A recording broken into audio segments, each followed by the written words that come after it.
creativity within constraints is the most productive way to come up with new ideas. Today's guest is Dr. Erica Halverson, one of the world's leading experts in arts education. She's a trained actor who's founded 2 successful acting programs for school children. Her research shows that children learn much more from the arts than just painting or acting. They learn profound skills like collaboration, how to translate their ideas into reality, and most profound of all, they learn who they are. I'm here with Dr. Erica Halverson, and I'm very excited to have this conversation today. So, Erica, welcome to the Science of Creativity. Thanks, Keith. I'm so delighted to be able to have a public conversation with you. We've had a lot of more one-on-one conversations about arts and creativity and research, so it's exciting to be able to do this for others. Oh, absolutely. And we'll be talking a lot about your book, which is called How the Arts Can Save Education. And in that book, you talk a lot about this arts education group. You call it Whoopin' Soccer. I'm not sure I'm pronouncing that right. You got it. Tell us about Whoopin' Soccer. Sure. So Whoopin' Soccer, WHOOPENSOCKER. It is a word from the Wisconsin dictionary, which is where I live, that means something extraordinary of its kind. So you would say, we had a Whoopin' Soccer of a party last night. That's the sort of vibe of the word. And we chose it both because it's silly sounding, but also for its localness, that it has sort of a cultural meaning in the place where we live. And Whoopin' Soccer is a creative arts residency program. We go into elementary schools. We work with primarily 3rd and 4th graders, and we teach creative expression through writing and improvisation and performance. We bring teaching artists into the classroom during the school day to create kind of alternative learning environment in the classroom that gives kids access to different kinds of tools for creative expression than they might have in their normal school day. So the kids do a lot of writing, they do a lot of performing, they do a lot of making things up, they do a lot of being silly together, they write together, they write independently. And at the end of a 6-week residency program, the kids have produced hundreds of stories. And we have a performing ensemble, many of whom are also teaching artists, that take the kids' work and craft a vaudeville-style sketch comedy show. And then we perform it for the kids, for their families. Right now in Madison, we have a performing arts center just for young people called the Madison Youth Arts Center. So we've been doing our shows there, which adds an element of professionalism. So the kids get a field trip to My Arts to see their work performed on a professional stage. So it's a program that goes from stem to stern, from initial idea generation to professional performance. Oh, I think that's fascinating. And you said that you're teaching children how to tell stories. So say a little bit about that. I mean, children, don't they tell stories all the time? So what are you teaching them? That's such an excellent point. I think, first of all, by 3rd and 4th grade, kids have internalized that however they're telling stories, they're not doing it correctly. Because school is filled with structured ways to express yourself that may or may not feel natural to kids. Many of those ways do not feel natural. And so we are trying to give them access to tools that allow them to bring out their natural storytelling abilities, but put them within structures that are recognizable to other communities. So, for example, each week in our program, we have a different story structure that we work with. So we have a day where kids tell and perform true stories, things that actually happen to them in their lives. We have a playwriting day where we teach kids the mechanism of how you write dialogue and stage directions. And so the sparks for the ideas come from brainstorming processes, come from giving kids the opportunity to share what they've been thinking about. There's a lot of collaborative storytelling. So hearing what one kid has to say often prompts another kid to yes and their story idea. And then we provide the structure for them to contain those ideas in formats that are recognizable in school, are recognizable to adults, and are also recognizable to other kids who love to tell stories. I think that's counterintuitive for a lot of people that structure could enhance creativity, but it is one of the key findings of creativity research and creative education that if you add the right kind of structures, you can enhance creativity, but it's really hard to come up with the right kind of structure. So where did you get these, what you're calling structures like story templates, or how did you come up with them? So I've been doing this work a long time. When I was an undergraduate, I was in a company that I didn't start that was getting stories written by kids in local area schools and adapting them for performance. And when I graduated from college, I was really excited and inspired by that, but wanted to work in places where kids weren't already engaging in that kind of expression. And also, by the way, I was in college in the late 90s when schooling offered a lot more diversity in terms of tools for expression. There was just simply a lot more creative writing, creative drama in the schools. And as we moved into the early 2000s and the No Child Left Behind era began, a lot of that was stripped out of the school curriculum. And so I worked with a group of really all former theater majors, many of whom went on to become professional actors and directors. Several of us went on to become academics.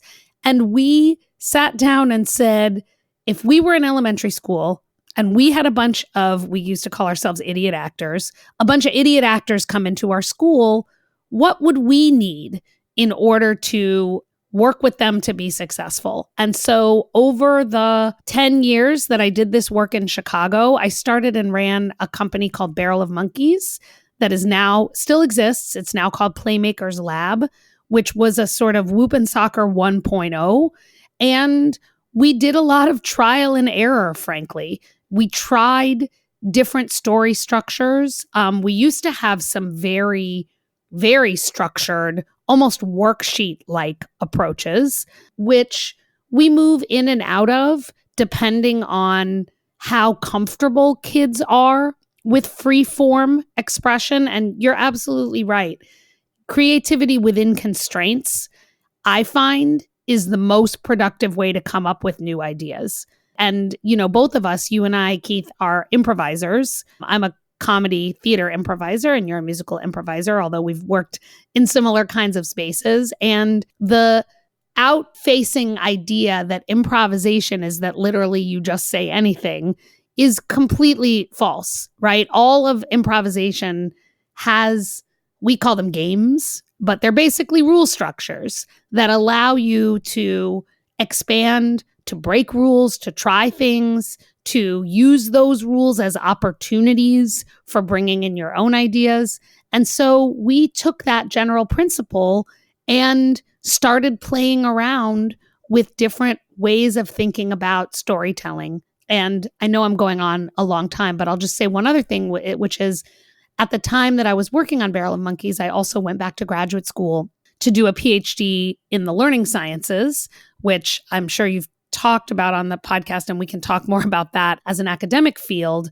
But in doing that, I had mentors who thought about the role of storytelling and narrative in kids' cognitive lives. That is, how story structures fit into the way we do thinking and learning and knowing, but also how story structures fit into kids' cultural and social and historical lives. And so, for example, at Whoop and Soccer, we have a day that we call Picture Day, where we bring in images, photos, paintings, all sorts of visual images, and work with kids to brainstorm ideas for stories based on those images. And that idea actually came from a project that I did with the great Carol Lee, who focused on how to bring familiar cultural ideas to kids in school settings that often tried to strip their cultural heritage from their learning.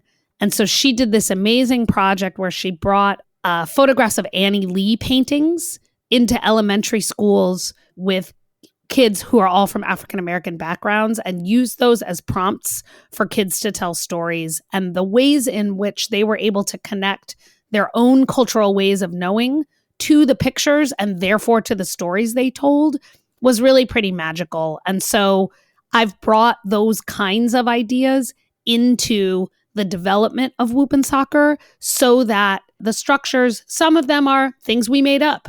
Some of them are things that come from the comedy improv world. And some of them are things that come from the research world around the role of narrative in kids' cognitive and social and cultural and historical learning lives.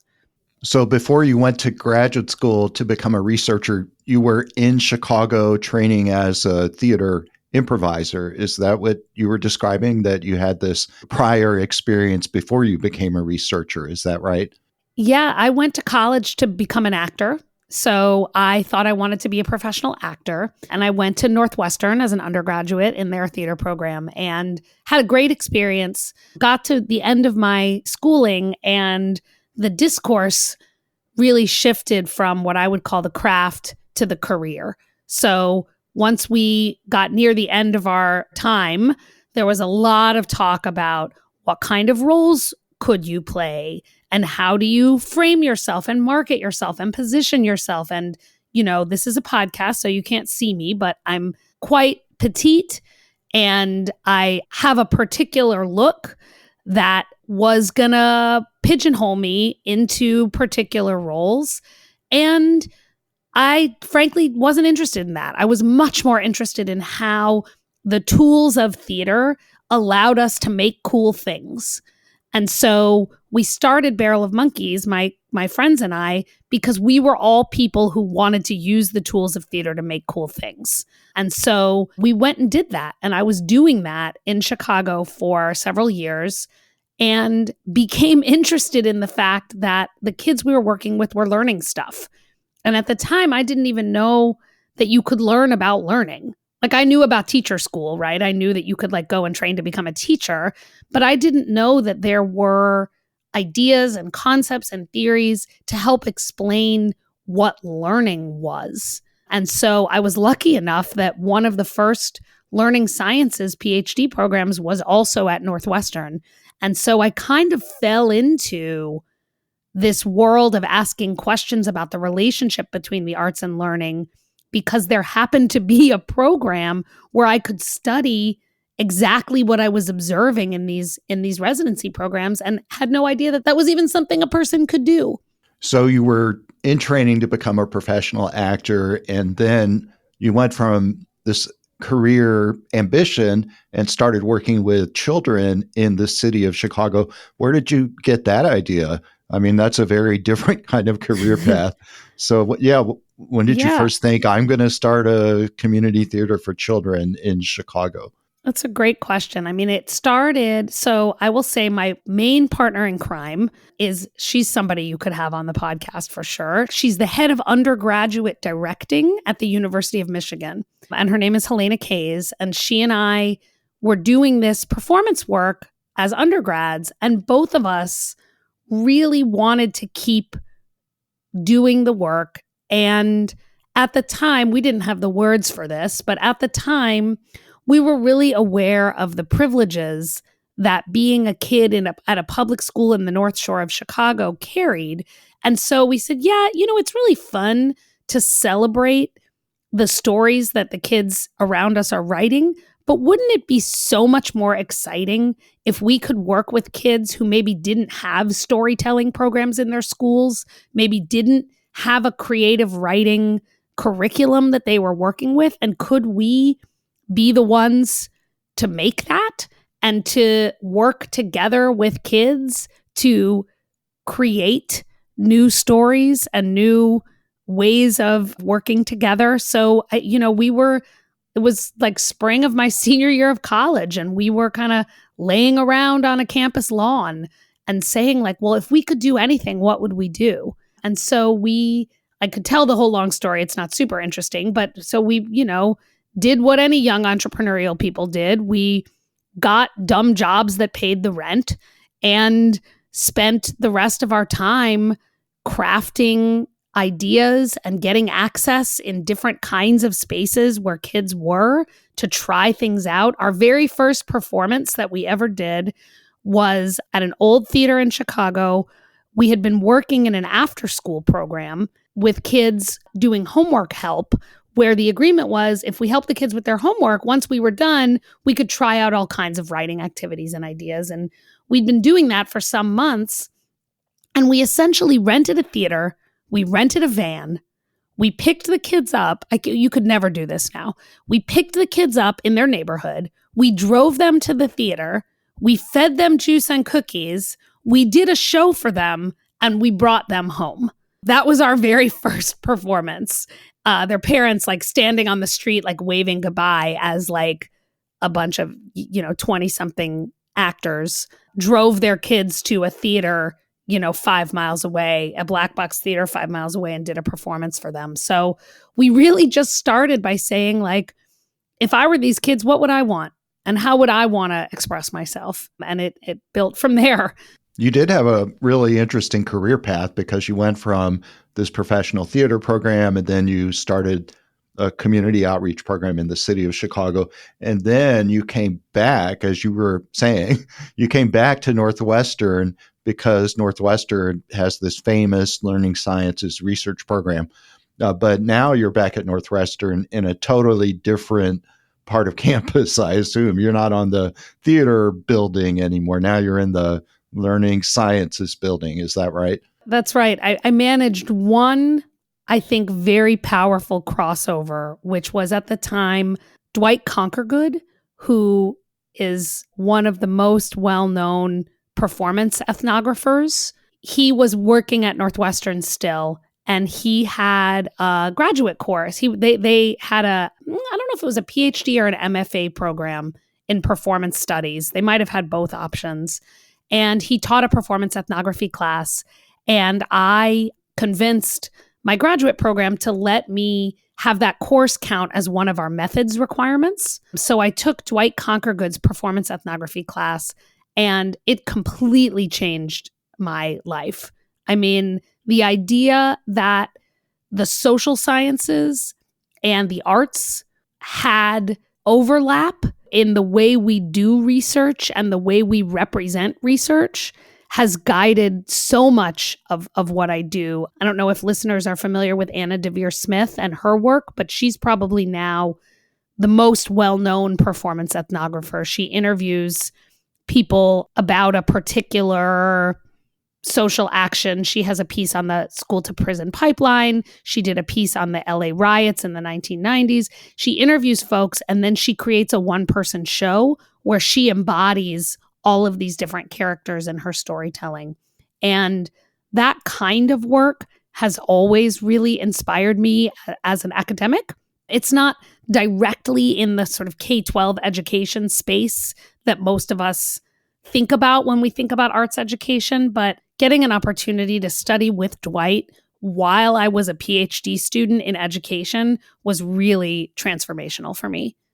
You said that performance ethnography is a social science. So in what way is performance ethnography a science? How would you say a little bit about what that is, performance ethnography?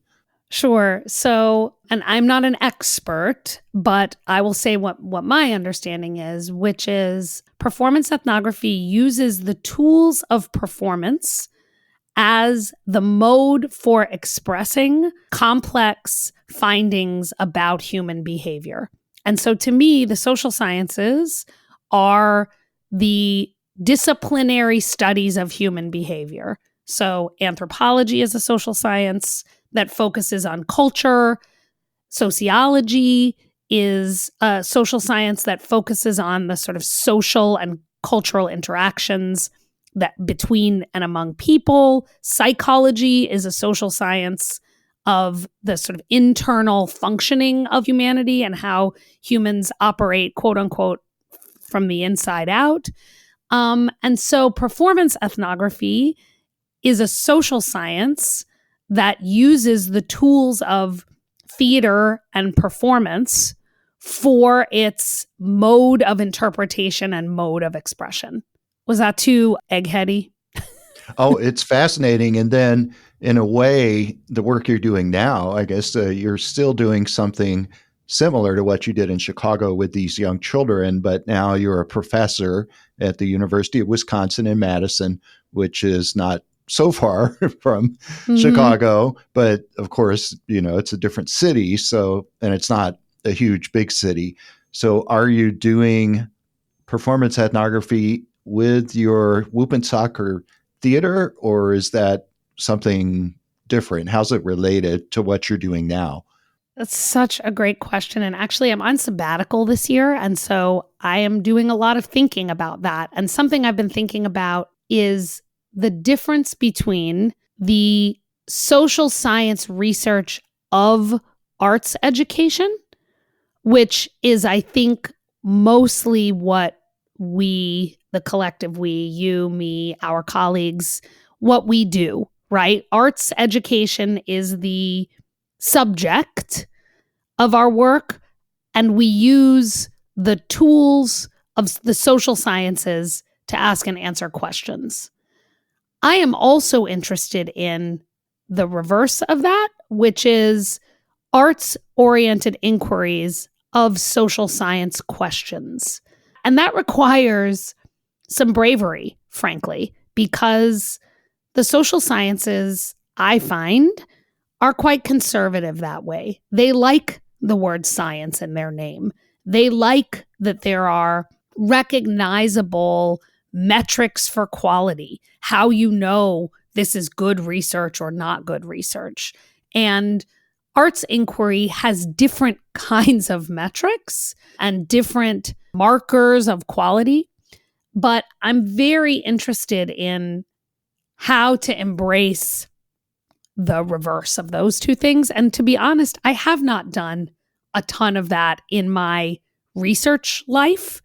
I do it in other parts of my professional life. I perform on occasion. I direct the whoop and soccer shows. So I'm responsible for crafting the aesthetic experience of the kids' stories for the kids. And I have graduate students now who are very interested in pushing this envelope on the relationship between arts activities and arts inquiry and questions about human behavior. So I would say I have not done as much of that as I started out doing because I, went the traditional route, right? I'm an education professor. I work in a curriculum and instruction department.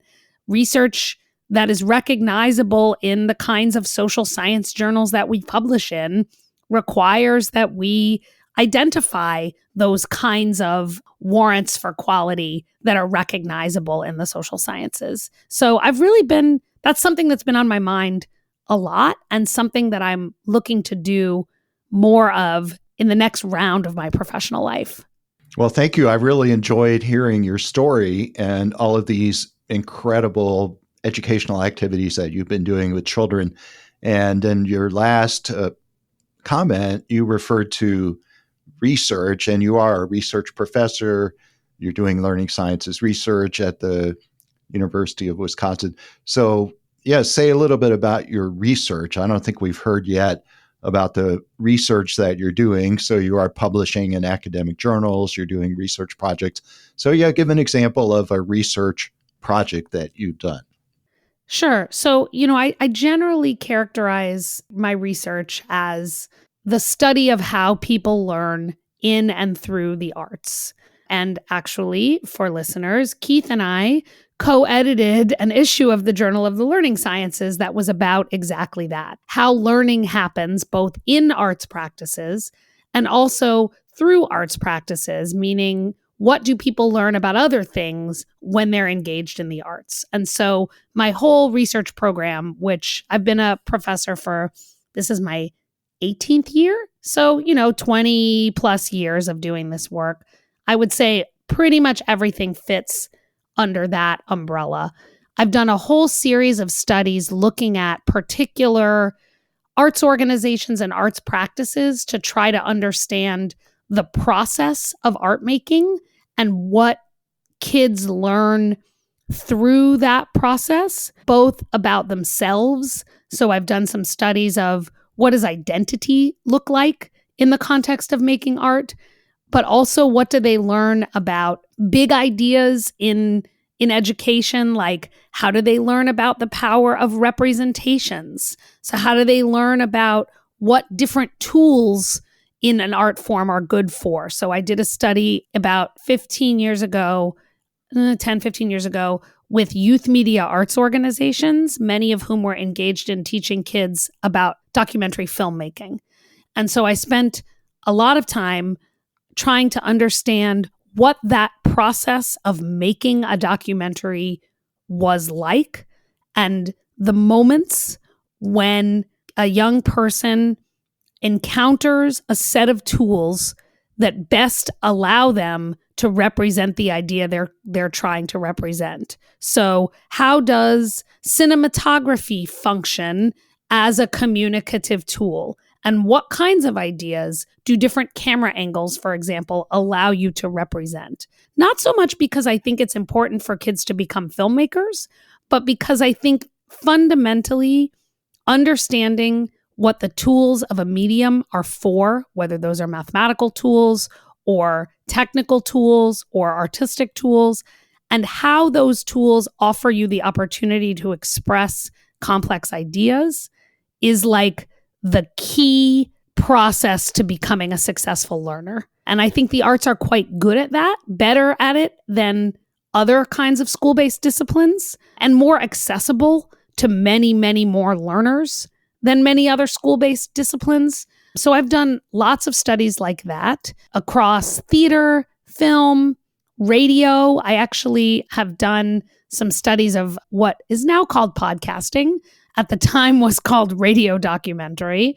I've done those kinds of studies. I also spent a portion of my career working in the maker movement. So asking similar questions, but focused on maker spaces, informal sites for learning where groups of kids are making things with their hands and innovating and iterating in sort of a engineering artistic creativity style. So I've done a lot of work in maker spaces all around the country, including in places in rural Wisconsin.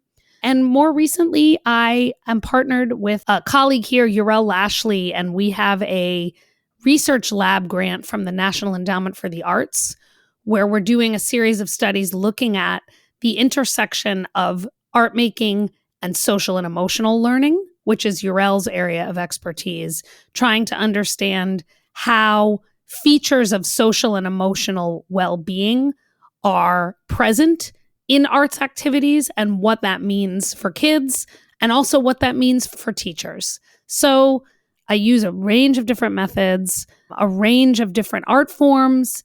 But what it comes down to for me is I'm really fascinated by the processes of making art. And so what I always come back to is, where is the art making in this? Like, I'm not very satisfied with, studies that say, well, here are the 5 social emotional outcomes that don't pay any particular attention to what kind of art is being made. So I'm always coming back to, but where is the artiness in this? Where is the makingness in this? And how does working in this art form make you a more productive human being, or a more engaged human being, or a more empathetic human being?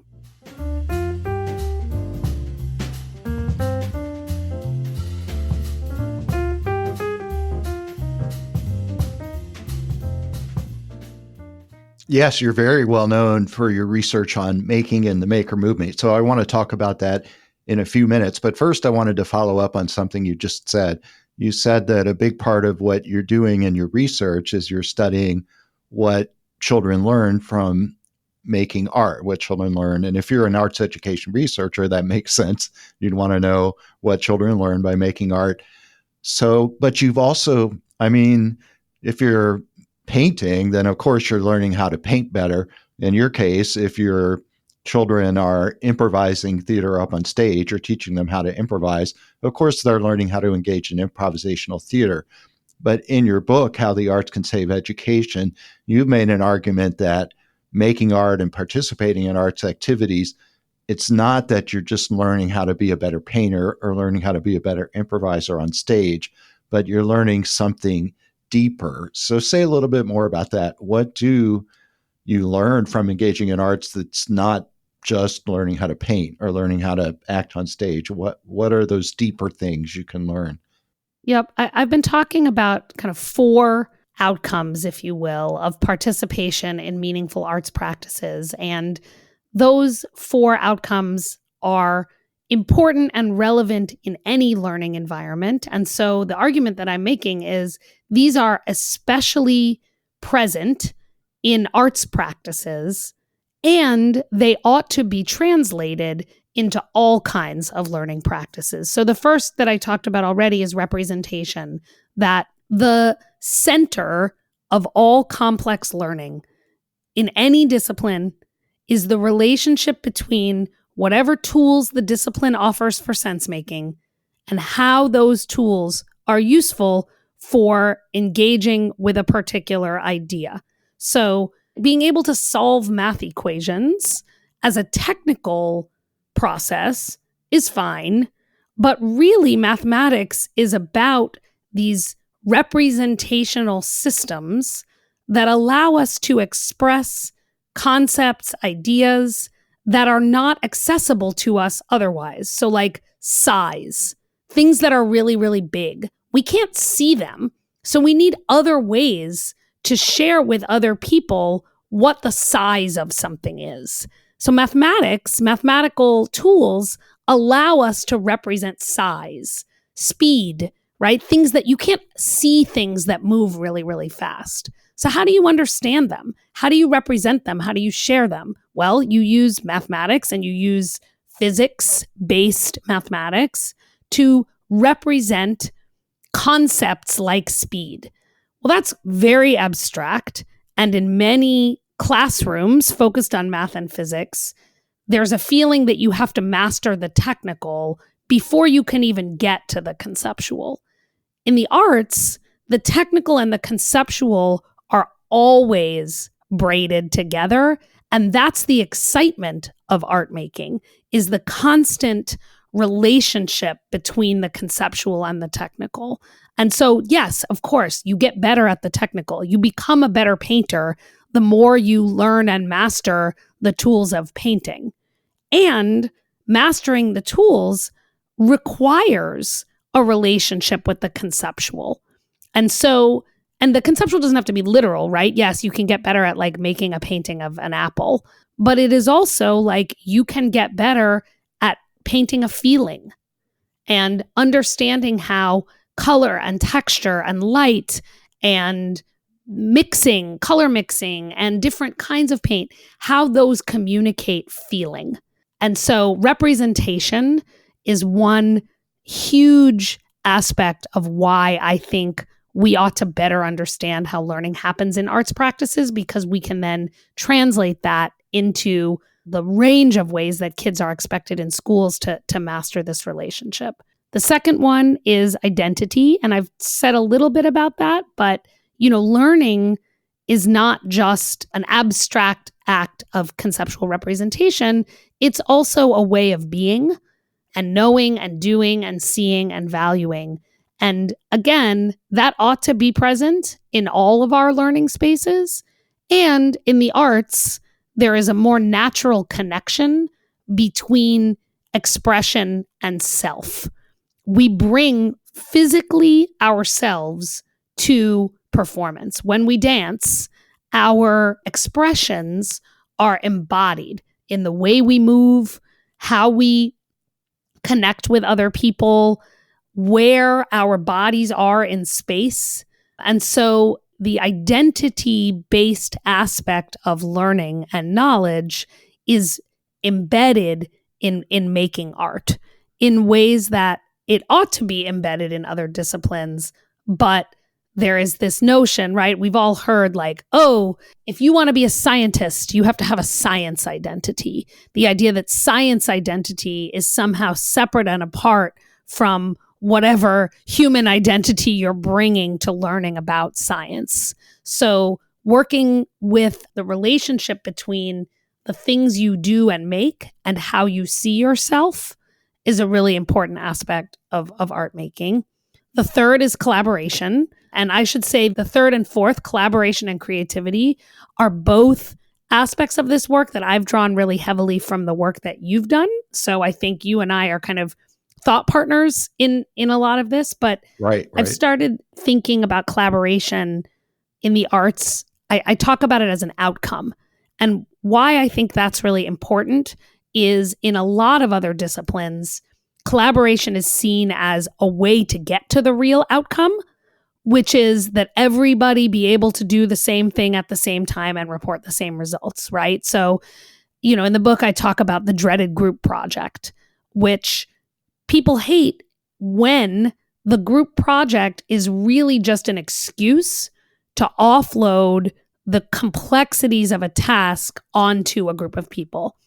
A true collaboration means that you make something that you otherwise wouldn't have made on your own, whether that's a play or a musical performance or an art gallery, an art show, but that collaboration is the thing you're after, not the thing that you have to pass through in order to get to the outcomes. And there's been some exciting research in the last decade on collaboration as a learning outcome that pushes the boundary of what does outcome look like when an outcome is distributed across people and tools and time. So collaboration is a third one. And then for me, the fourth one is creativity, which really you could speak way more eloquently about than me. But, I think of creativity as the creation of something that is new to you and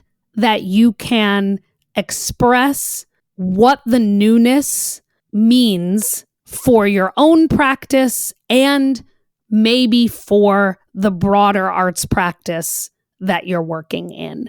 So creativity to me is not this and you've written extensively about this, right? It's not this feature of genius that you either have or you don't. It is a process of newness, a process of creating something, of making something that you haven't made before on the pathway to being able to help your artistic field make something new. Well, it's true that in a way we're intellectual twins, and I'm so excited to have you on the podcast. But yes, you know this as well, that I've studied improvisational theater and I performed it as a pianist with a couple of different Chicago groups. So we've both been in Chicago. Mm-hmm. And then I studied collaborative creativity. And yes, I'm glad you brought that up, that we are co-editors of the special issue of the journal. You talked about 4 learning outcomes of arts practice, so I was taking notes. So here they are. The first one I'd like to ask about, it's translating ideas into reality. The second one was helping you develop a personal identity and embodiment, this idea of embodiment. The third one, collaboration, and the fourth one, creativity. So the first one, that one really stuck out to me, that, of course, when you're making art, you're translating ideas into reality. You're Claude Monet, and you have this idea that I'm going to paint the same haystack at different times of year, and in the morning and the evening, and it's going to be the same haystack, but it's going to look different because it's different times of year. There's different lighting, but then Monet has to go, actually make the paintings and make all those paintings. So is that an example of translating an idea into reality, except that you are teaching children how to do that? And then it's a more general ability than just having an idea about how to paint a haystack and then going and translating that idea into reality. How is that something deeper and more general than just painting a haystack? How does doing that develop some deeper ability that's generalizable? That's great. So I'll continue the example that I started earlier, which is when I was working with Youth Media Arts Project, I spent a summer watching kids make movies. And oftentimes, particularly when kids are making movies for the first time, they don't really they don't know what they want to make their movie about. Or if they do, they start to make it and they realize that the tools they have available to them don't allow them to do the thing they wanted to do. And so they iterate the relationship between what tools they have access to and what they want to express. And there's a film by a young woman that was about, she was a very physically large person. She was like 15 and, 6'3", very, and felt intimidating, though she had a really kind of soft-spoken nature. And so she wanted to make a film about that. And she struggled with what the perspective of that would be. In other words, if an audience member was trying to get that experience, how could she use the tools of film to give that experience to an audience? So she ended up experimenting with camera angles where she would film her friends from a top down so that they looked exaggeratedly small and far away. And she would film herself from the bottom up. So it would have the opposite effect. She looked exaggeratedly large and a little bit scary in the camera angle, right? It was like a camera angle that was like purposefully, essentially like up her nose, which made her look distorted and scary.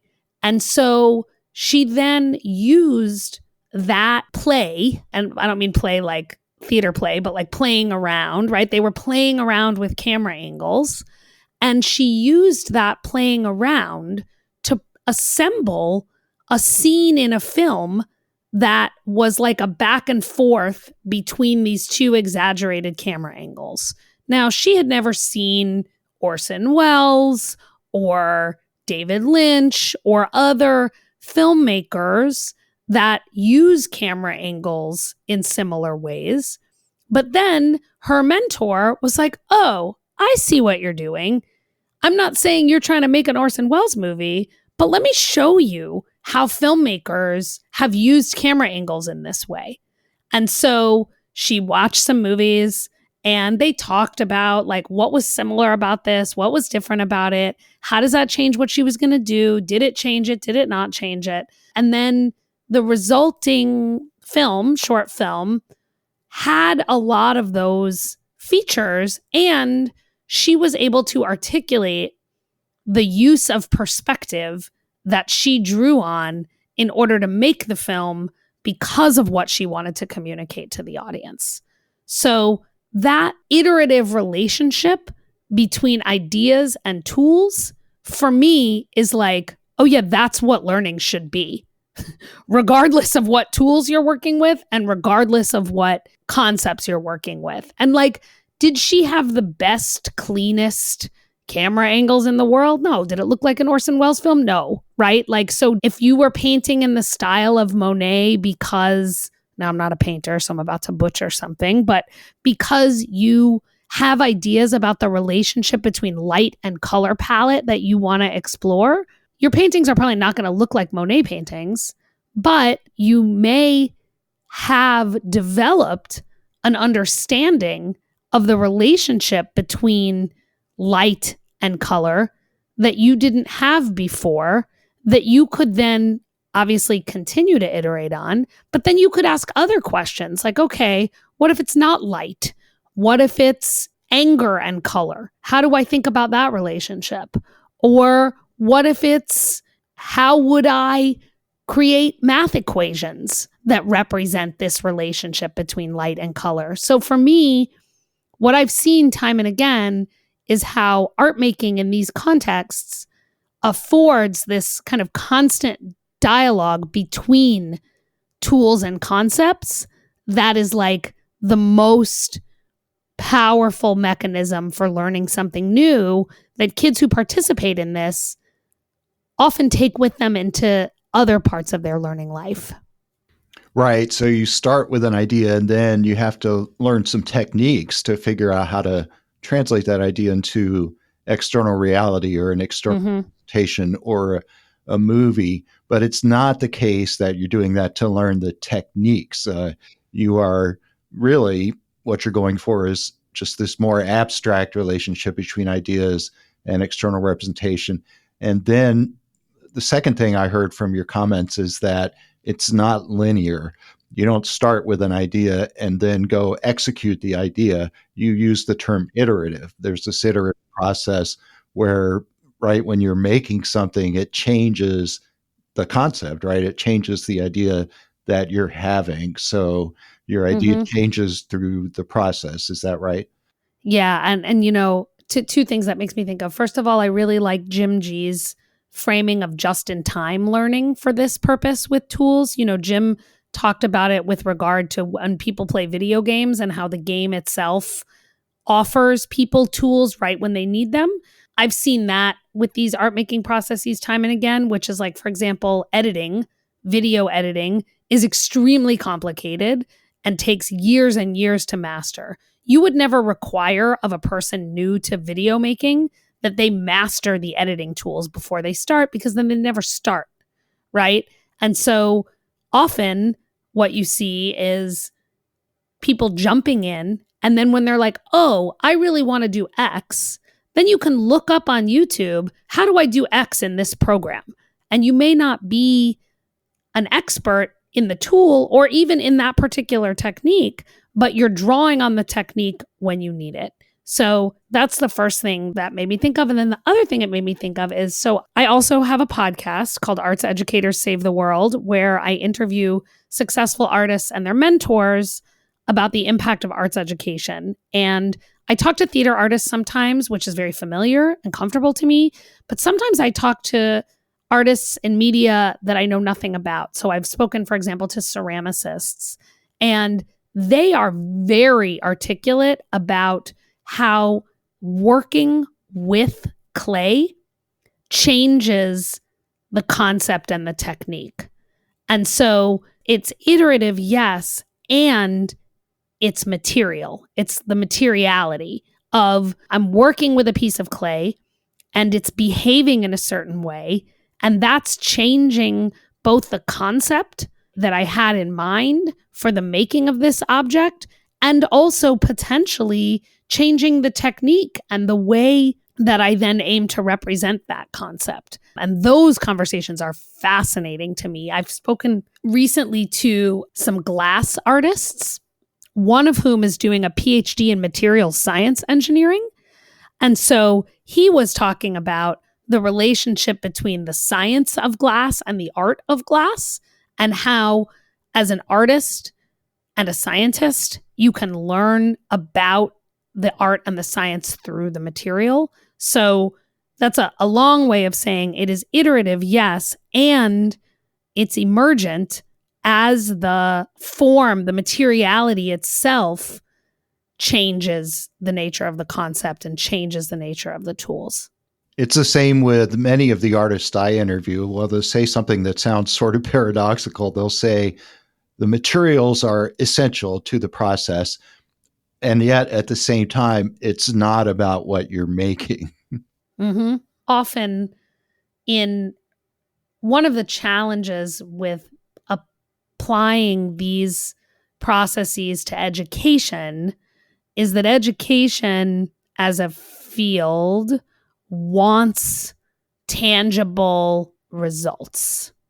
And it wants tangible results that can map on to forward moving directions for young people.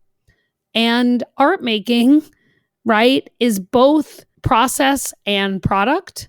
And sometimes the products can give us those sorts of results. Oh, we see a person has improved in X, or, oh, this person is now an expert, radio maker.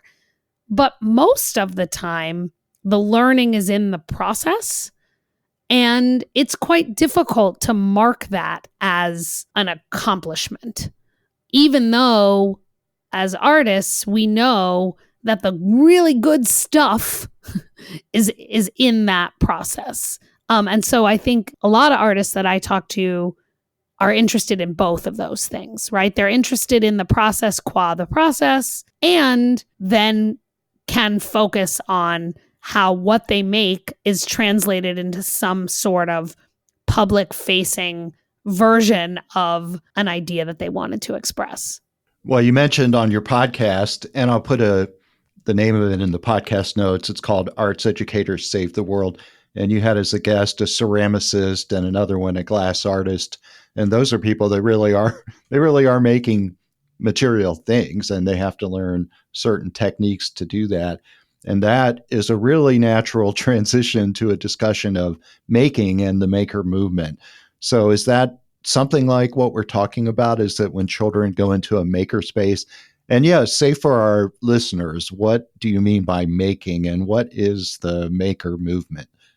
Right. So I will say also that I kind of stumbled into the study of the maker movement with another one of our colleagues, Kim Sheridan, who is also an outstanding arts education researcher and researcher on creativity, who is herself a sculptor and a painter. So she's a visual artist by training. She and I started attending what are called maker fairs, which are still around, but were very, very popular in like the 2010s, the early 2010s, which were, I used to call them science fair meets Renaissance fair.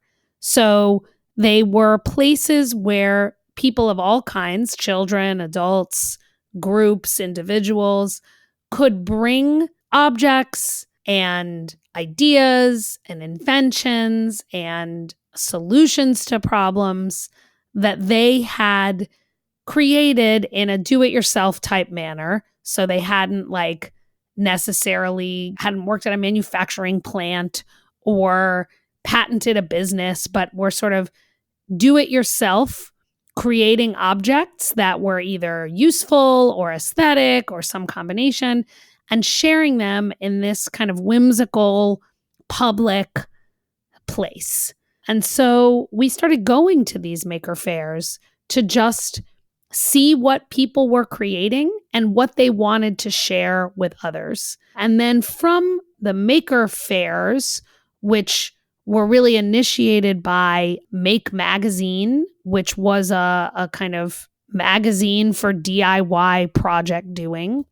From there, lots and lots of groups, particularly groups that worked with kids, became interested in how do you inspire the next generation of creators. And it is seen, the maker movement is seen as sort of for not to use another acronym, but like a STEAM-based approach to learning. So that is science, technology, engineering, the arts, and mathematics. So projects that embrace the natural relationship between science and arts through engineering, or the role of mathematics in art making and the role of art making in mathematics. How do we engage more young people in this way of multidisciplinary doing and learning? And so we started researching what were the different ways that people were engaged in making together. We studied independent spaces, nonprofit organizations that served as maker spaces. Many museums, particularly children's museums, created maker spaces for kids to come and tinker and play and invent. Public libraries have become sites for making and innovation because they've taken their kind of like public resources ethos and spread it from text to physical objects. And so over the course of 10 years, from 2008 to 2018, say, thousands and thousands of these spaces sprung up around the US and around the world. So we had been part of a group of scholars who were asking similar questions. What does it mean to learn to make? What does it mean to learn through making? How do these spaces function as community learning spaces? What sorts of identities do young people who consider themselves makers take on? How do those translate or not translate to other kinds of school-based identities, learning identities, artistic identities? And there are kind of sub-threads of this kind of work. There's like the Fab Lab and Fab Learn movement, which our colleague Paula Blickstein has been really instrumental in creating and sustaining. There are maker communities and STEAM learning communities all around the world. And I think we brought our brand of learning sciences research to that by asking the question, a similar question: what does it mean to learn in and through making as a kind of STEAM-based, interdisciplinary, multidisciplinary project?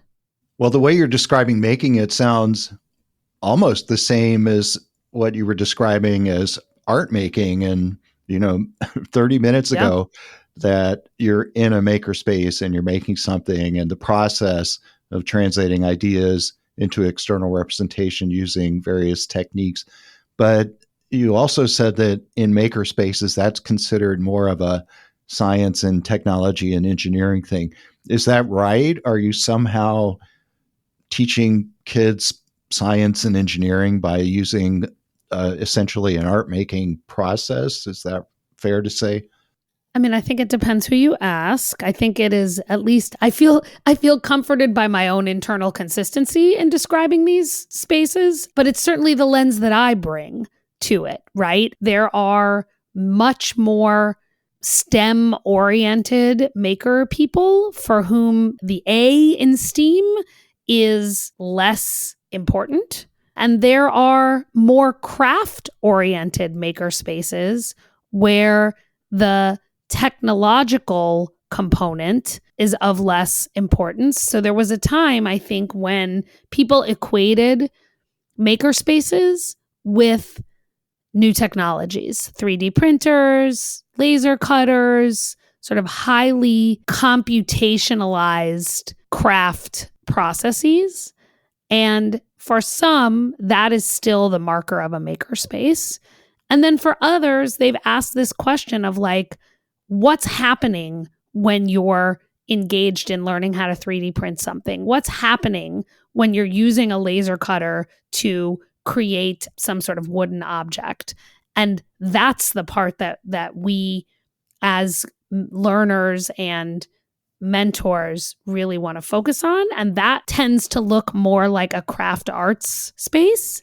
And then the spaces that really value the technological innovations and what those afford in terms of problem solving tend to look more STEMmy. And then there's ones in between, right? There are culturally oriented maker spaces that begin with the kinds of making practices that have been around in communities since time immemorial, right? There are indigenous making practices that have been around for thousands and thousands and thousands of years that can be translated into more highly technical projects if the community that's working on making them is interested in asking the question of like, what does it look like to do basket weaving practices with some sort of automated weaving machine? Like, what does that do for the process? What does it do for the practice? What does it do for the person? How does that change how you understand the nature of the art form? And so I think that's a really complicated way of saying it depends, but I think it really matters how the community sees what it is they're doing. I think everything that you've talked about, really what brings it together is, I would say, it's creativity. And we're nearing the end of our time. So Professor Erika Halverson, I'd like to end by asking you, for our listeners, is there some advice you could give us that we could do in the next week, some sort of activity or some way of like a thinking exercise, something that we could use in the next week? I'm glad that you prompted this in advance because it gave me some time to think about it. I would say try something new. So if you have always wanted to pick up a musical instrument, but you never have, grab yourself a $20 ukulele and go on YouTube and take a very first ukulele lesson. Or if you've always wanted to, you have an idea for a story, but you're not sure where to start, grab yourself a journal and write for 30 minutes. Or if you know you want to try something new, but you don't know what that new thing is, look up the programs that are happening at your public library and take a chance and go to a poetry slam workshop. I am a big proponent of the importance of risk-taking in creativity. And as children, we are offered opportunities to take risks. Sometimes we're required to take risks. As adults, we have to make those opportunities. So I would say, make a commitment to yourself and try something new. That is great advice for all of us. So, Professor Erica Halverson, thank you so much for being on the Science of Creativity. Keith, thank you so much. What a delight to get to spend a little time with you.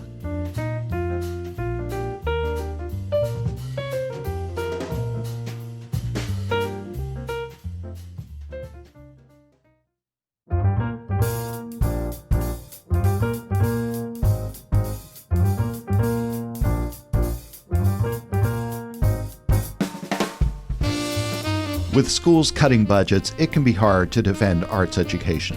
When children fall behind in essential abilities like reading and math, they need to spend extra time in those subjects, and arts education is often what's cut from the schedule. Dr. Erica Halverson is leading the way by showing that when children engage in art making, they learn advanced skills that are essential for career success and for personal growth. She's one of those rare scholars who is doing advanced education research, but she's also able to tell compelling stories about the importance and the impact of that research. Please check out her book, How the Arts Can Save Education, and visit her website at ericahalverson.com.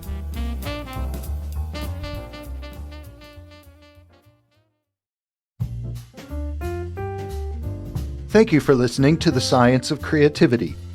If you liked this episode, I hope you'll subscribe to the podcast, and please rate the show because that helps others like you hear about the show. Please write in the comments if you have requests or ideas for future episodes. I'll see you next time on The Science of Creativity for insights and inspiration about art, design, and invention.